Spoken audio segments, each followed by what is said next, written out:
First thing you want to do is open up this back cavity. These are just magnets here, so this comes open really easy.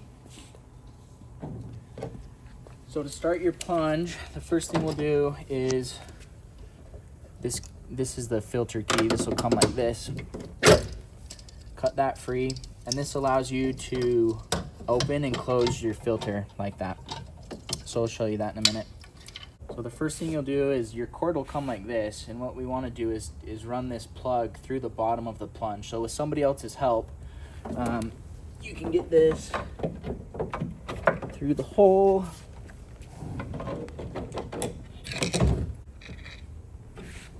And then pull the rest of the cord through the bottom of the plunge, and then you'll have enough slack that you can plug it into your outlet. But before you plug this in, you want to make sure that there's always water in the plunge before you have power to the plunge.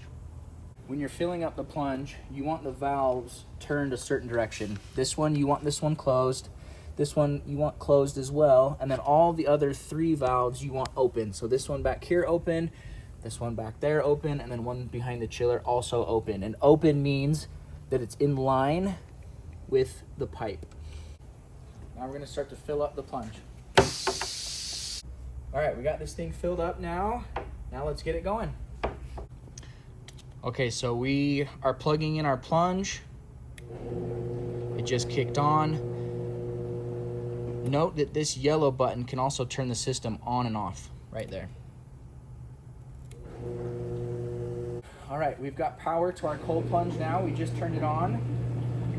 At the beginning, sometimes there's air in the system, and so sometimes it takes a minute to purge all that air out.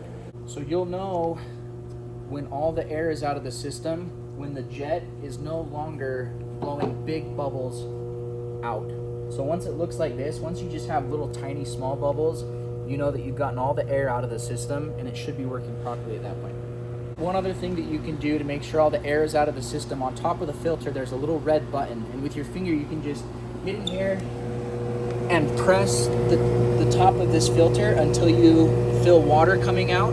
Once there's water coming out, you know that there's no more air in the filter.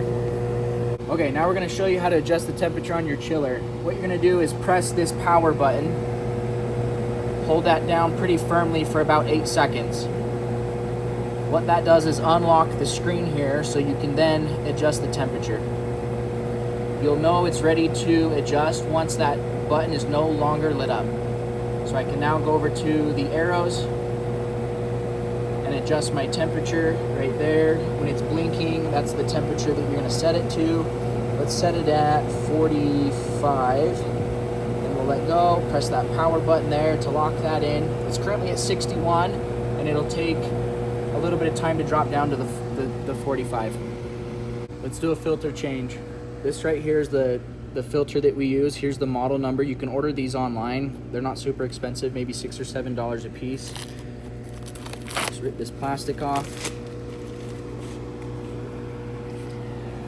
The top of the filter has a valve that we can turn this and adjust it and point it so that it's at us. What that does is makes it so that water doesn't go into this filter, so you can do a filter change without getting water everywhere. So again, you'll use this key. This unlocks the filter. I'll usually tell customers to put a towel down here because there will be a little bit of water that spills over. What's nice about doing it this way is you don't have to turn your system off. You can keep the plunge plugged in and still not get water everywhere. So I'm gonna open this here, use this to spin it a couple times, and then you can go in by hand at this point. Twist that until it comes off. Take the old filter. We'll put this filter back in, make sure it kind of lines up down there. Then we'll come back in here, make sure that that hole gets seated nice in the filter there.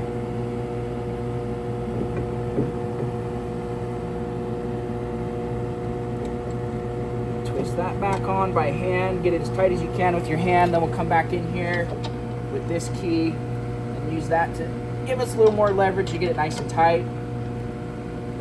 Then on top of the filter, we'll go back to this lever here, open up this valve, and you'll see water start rushing back into the filter. It's easy as that.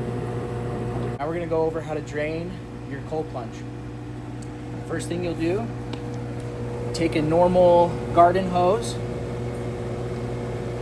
twist this on, get this nice and tight.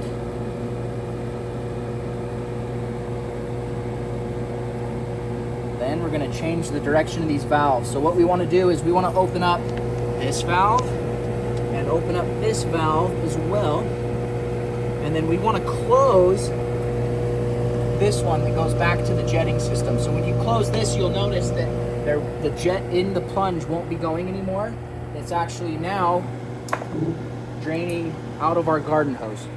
Remember, when you're draining your cold plunge, keep it plugged in because it's going to use the motor that's built into the system to pump that water out of your garden hose.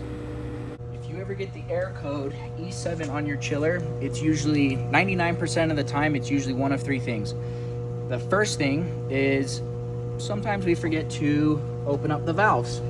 So check your valves, make sure they're all in the proper position to allow water flow through the system.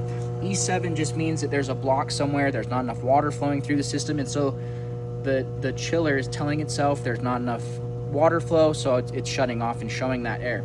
The second thing that it normally is that there's an airlock. So somewhere in the system there's air in the system and the water's not getting through properly. The third reason that E7 usually comes up is because the filter is too clogged and not enough water is coming through the system, and so it's time to do a filter change at that point. So if you order a heater on your plunge, this is the control panel that you'll use to control the whole thing. So to set the temperature, what you'll do is hold down this top arrow for 2 seconds, and then you can come in here with the arrows, you can go up and down. Let's set this thing to 46. Once you've set your desired temperature, you'll come over to set and you'll click that button, and now it's set. It's currently at 80, dropping down to your set temperature. Now, if this thing is ever in heat mode because it's warming up, or if it's cold outside and it's trying to keep it from getting too cold, the chiller will turn off. So don't be alarmed if your chiller turns off. This thing is communicating to the chiller that it's in heat mode, so it turns the chiller off. You can also turn on your light from right here as well. By pressing the light button, you can change your different colors.